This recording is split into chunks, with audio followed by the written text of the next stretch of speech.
What is going on, y'all? This is your boy Ollie Footy, man. What a day of football, man. Premier League football.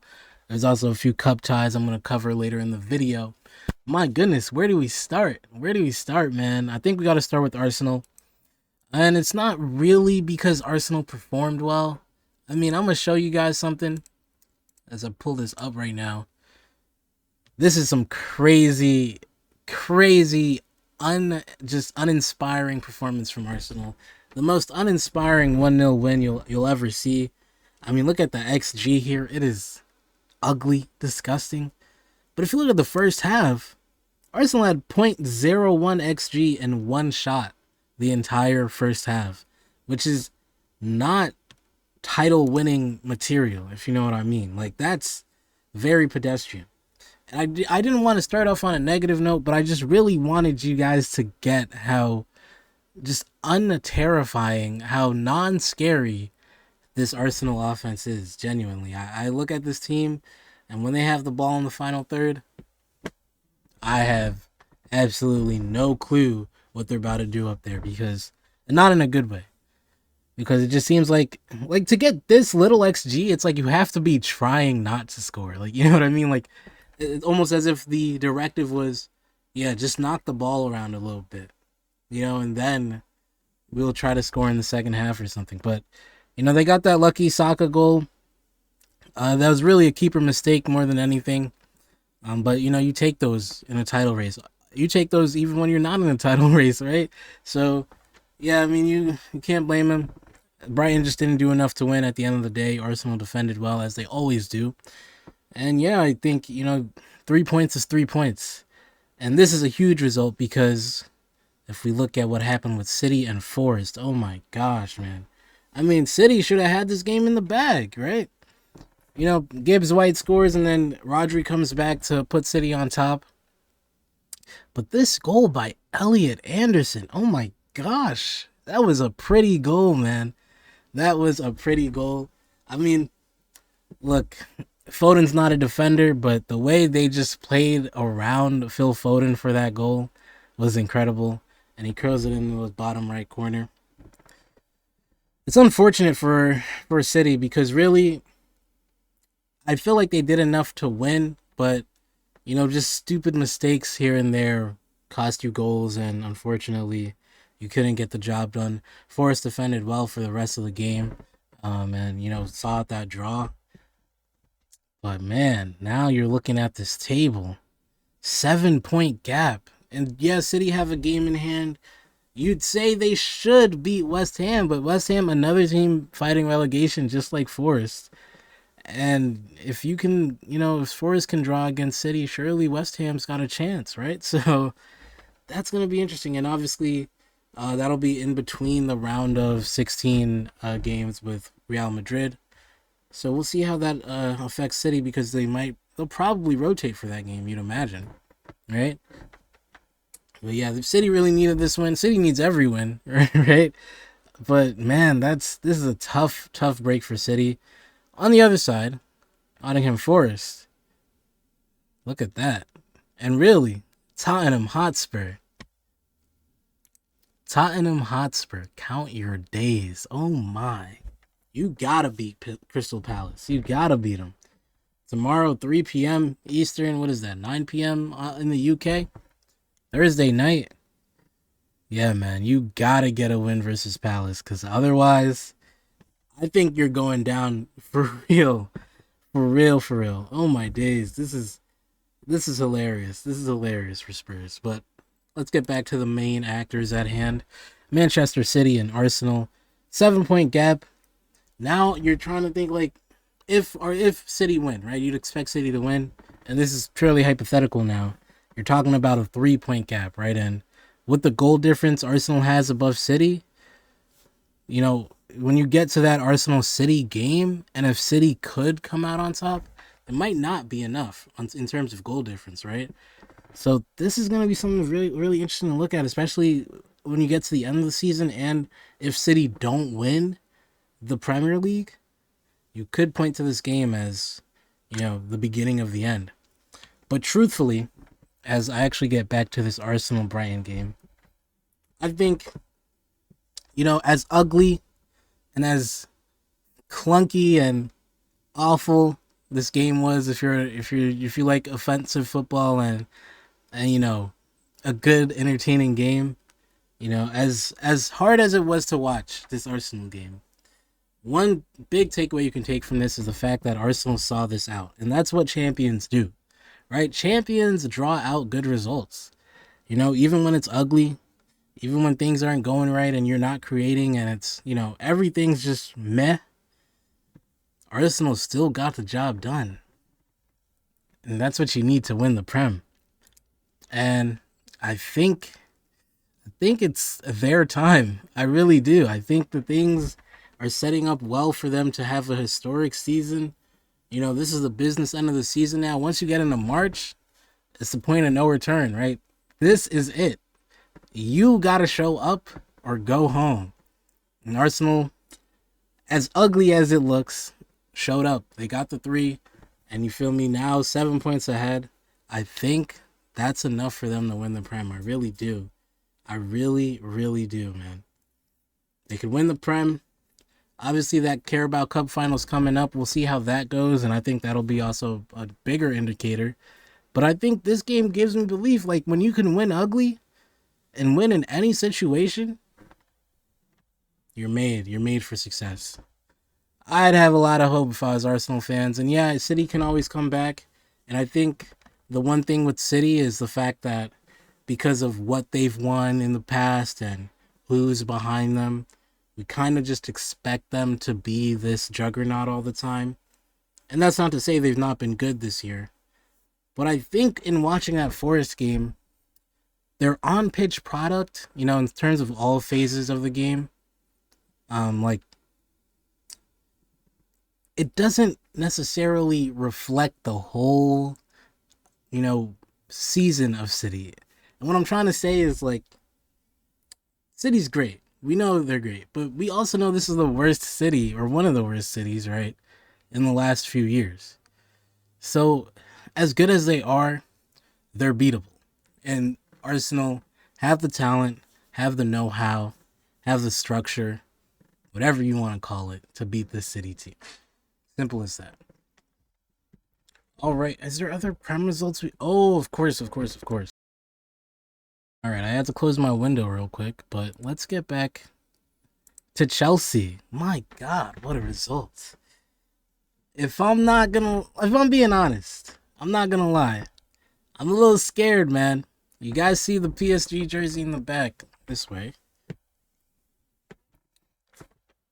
Chelsea might be peaking at the right time, man. They might be getting it together at the right time. I don't like to see this, if I'm being real with you.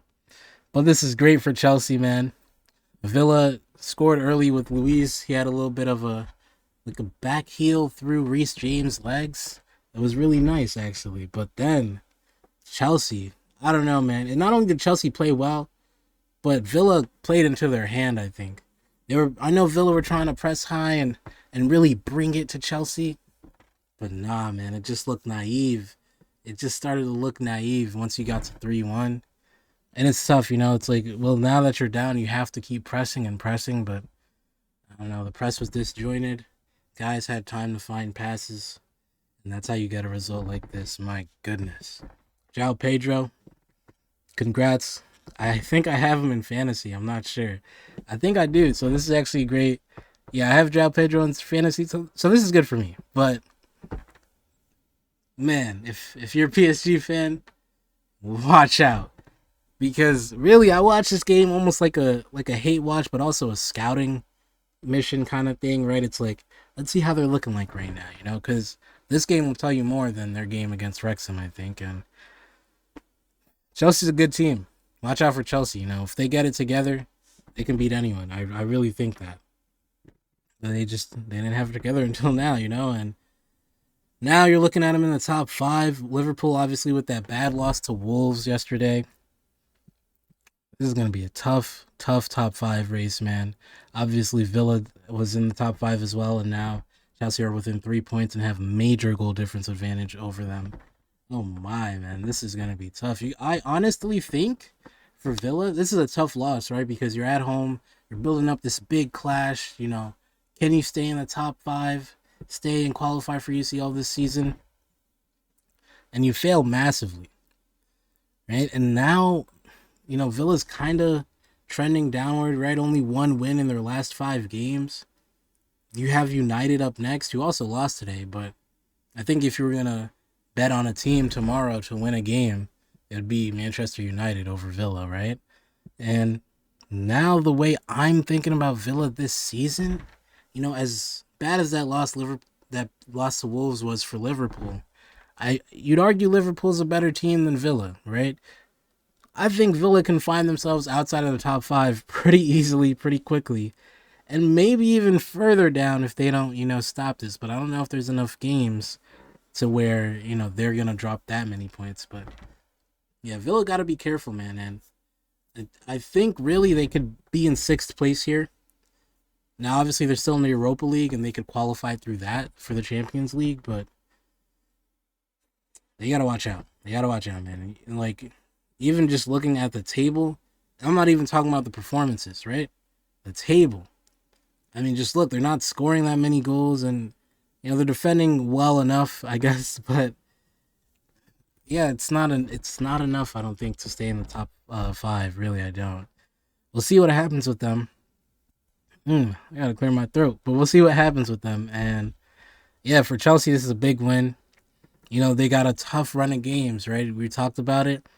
Obviously, they just had Arsenal, but then after this, PSG, Newcastle, Everton away, City, and United. That's a tough run of games.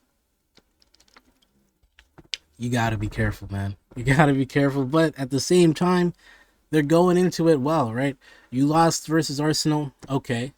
How do you redeem yourself? You come back with a strong 4-1 win away from home. I think they're locking in at the right time, guys. Watch out for Chelsea, man.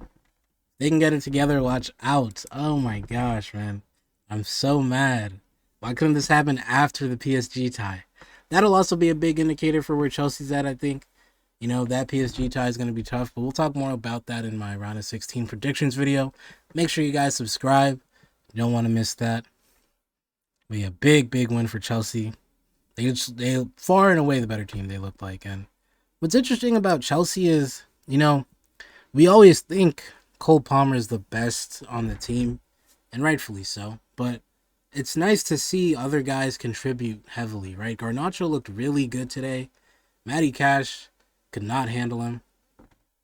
João Pedro, what more can you say, right? 3 goals, but he's looking like a real number 9 option for them. And there's a lot of, I think, debate on the Chelsea fan base, if João Pedro's the guy.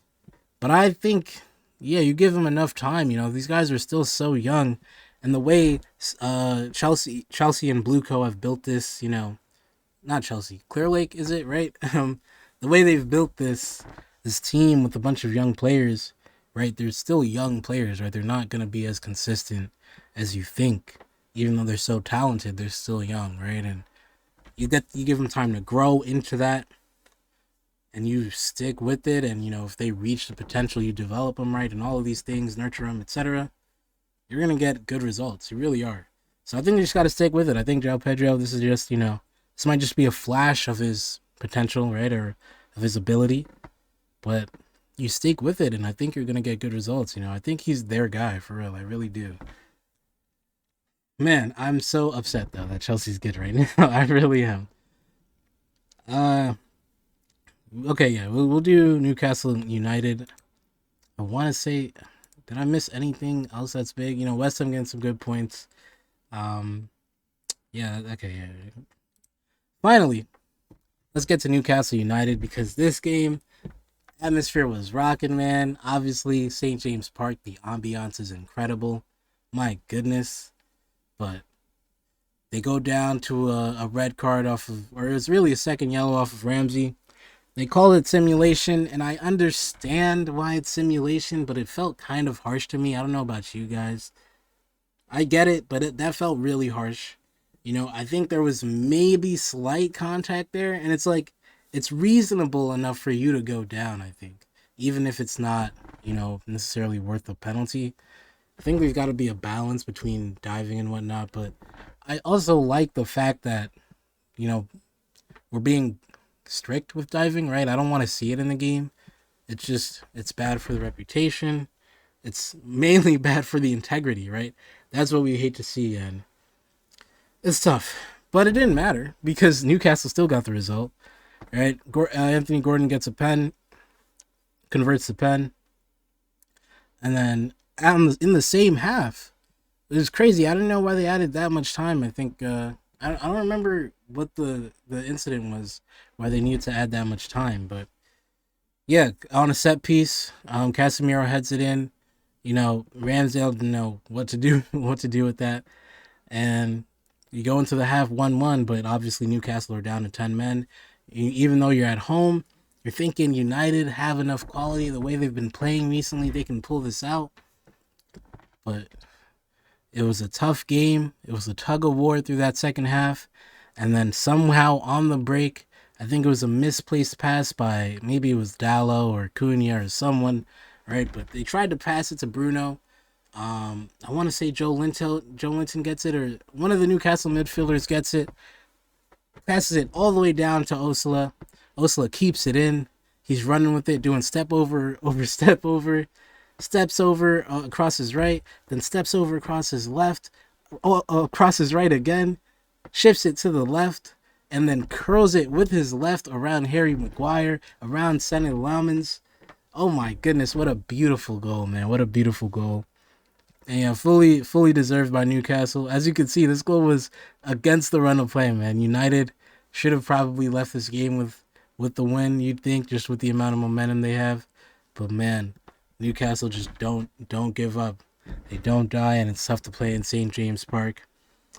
And this is a huge result for Newcastle because obviously in the table they're so bad right now. I think they're like 11th or so, 12th, right? They're behind Sunderland, their rivals, right? And you know, for as successful as Newcastle have been in the Champions League, and the Champions League is a little bit easier, right? Because you get those pot four games, and you get a game in every pot now, right?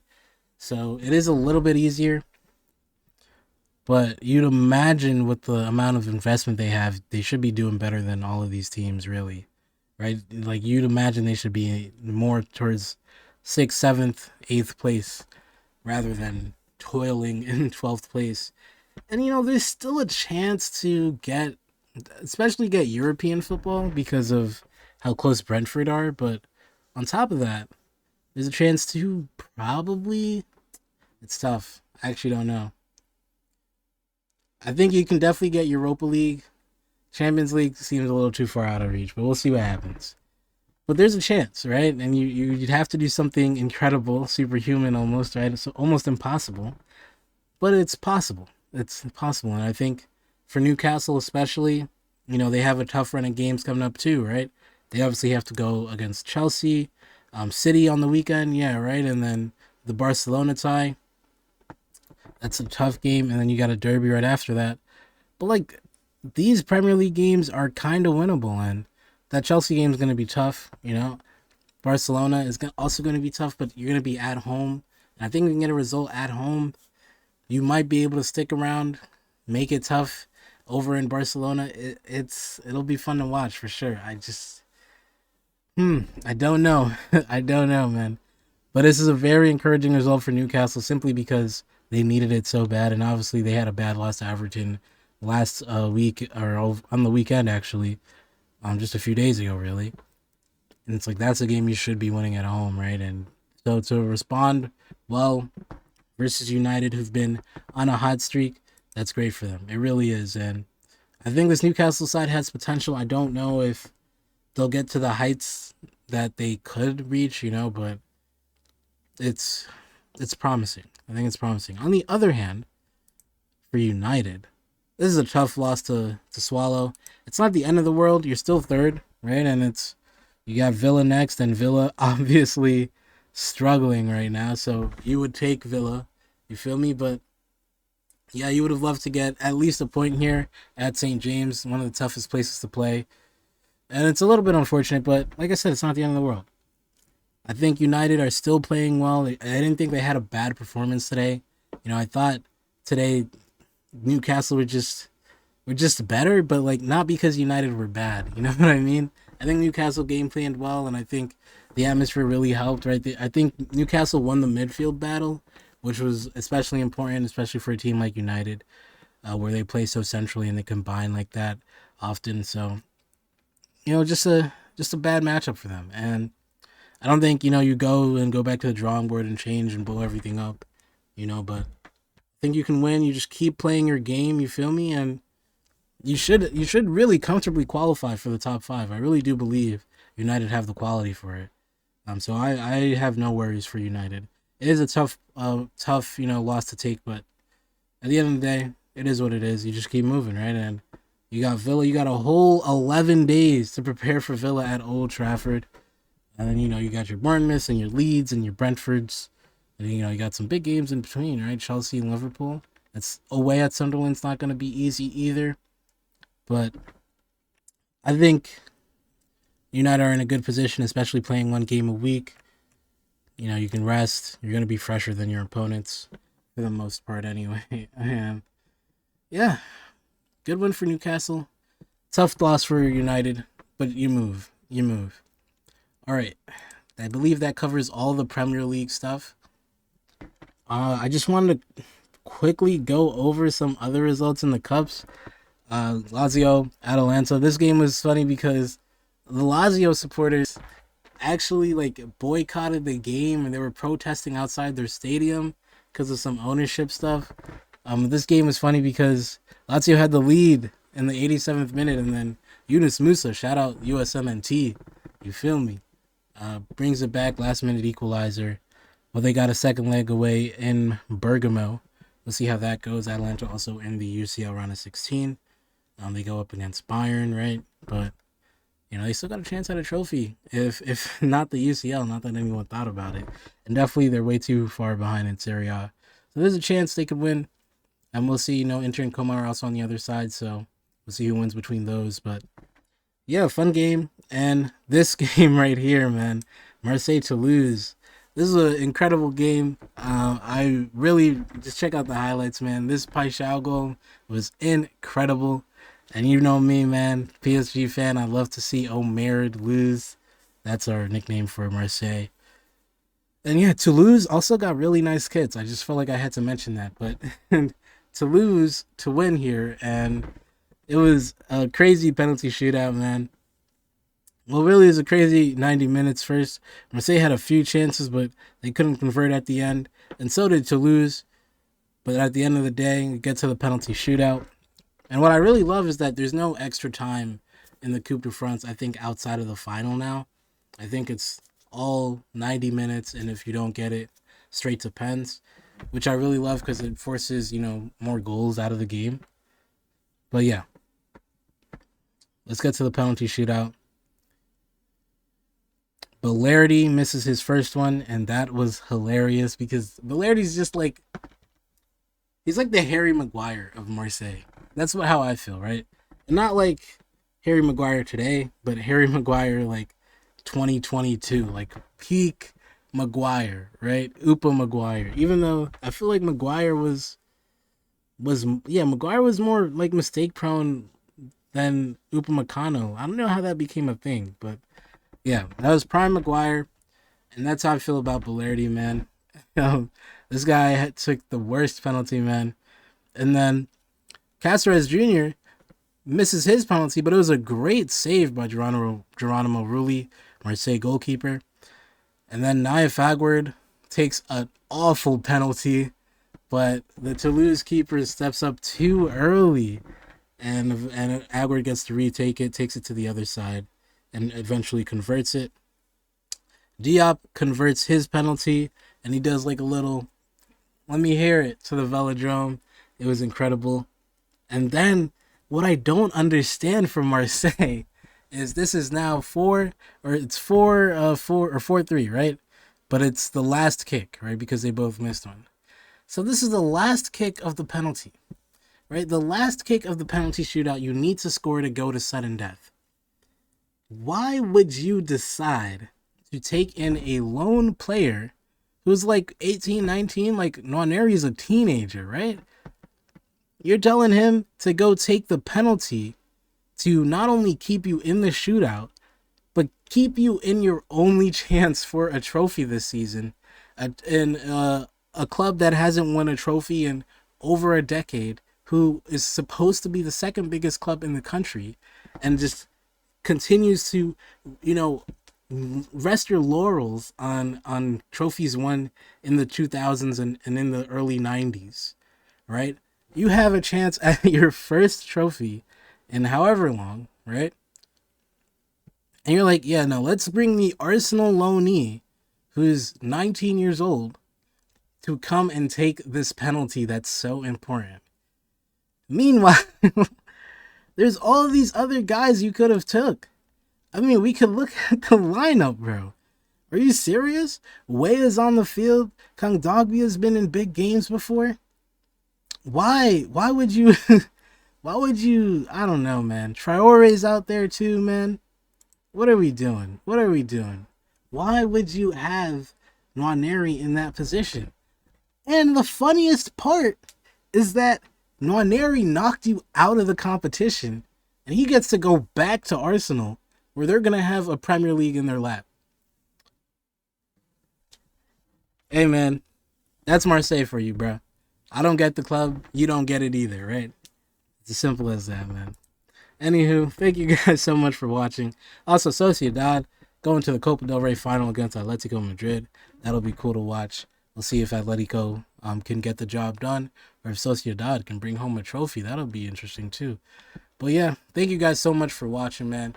It's been your boy, Ollie Footy. Make sure you guys look out for the round of 16 predictions video. But until next time, it's been your boy, Ollie Footy. And we out.